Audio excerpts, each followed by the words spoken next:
ప్రస్తుతం ఆంధ్రప్రదేశ్ ప్రభుత్వంలో కార్యకలాపాలకు సంబంధించి నిర్ణయాలకు సంబంధించి మొత్తం లోకేష్ నిర్ణయాలు తీసుకుంటున్నారు.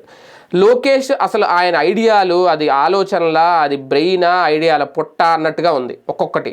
ఎందుకంటే ముందే చెప్పినట్టు ఇంతకు మించి మెరుగైన సేవలు అందిస్తాము అన్నారు. నిజంగా ఇప్పుడు ఆ వాట్సాప్ గవర్నెన్స్ అనేది నిజంగా మెరుగైన సేవే. అది అద్భుతంగా అమలు చేయగలిగితే అందులో మళ్ళీ ఎటువంటి లోపాలు రాకూడదు, ఎటువంటి ఇబ్బందులు రాకూడదు.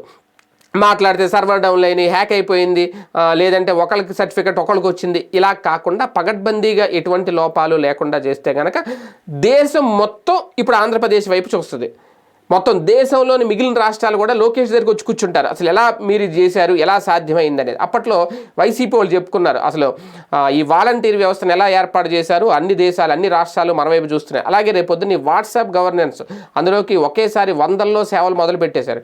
అదే గనక రేపొద్దున సక్సెస్ అయితే ఏ ఇబ్బంది లేకుండా నిజంగా ఆ నెంబర్లో ఫోన్లో పెట్టిన వెంటనే కావాల్సిన సర్టిఫికెట్లు అన్నీ వచ్చేస్తూ ఉంటే, ప్రభుత్వ సేవలన్నీ అందుబాటులోకి వచ్చేస్తే నిజంగా అది హ్యాట్స్ ఆఫ్. ఎటువంటి ఇబ్బందులు లేకుండా చేయగలిగితే, ఎందుకంటే ఇప్పుడు అందరికీ స్మార్ట్ ఫోన్స్ ఉన్నాయి, దాదాపుగా 80% 80% అయితే అందరికీ ఉన్నాయి స్మార్ట్ ఫోన్స్. నిజంగా ఆ సేవలు ఉపయోగించుకోగలిగితే, అంతగా టెక్నాలజీని అప్డేట్ చేసేస్తే, అంతగా టెక్నాలజీని ప్రజల్లోకి తీసుకురాగలిగితే సక్సెస్ఫుల్గా, అది కూడా తీసుకురావడం వేరు, దాన్ని కంటిన్యూ చేయడం వేరు, తీసుకురాగలిగితే ప్రజలకి ఇంకా ఎంతకు మించి ఏం కావాలి, ఇంట్లో కూర్చుని అన్నీ చేసుకోవచ్చు, చేతిలోనే అన్నీ ఉంటాయి.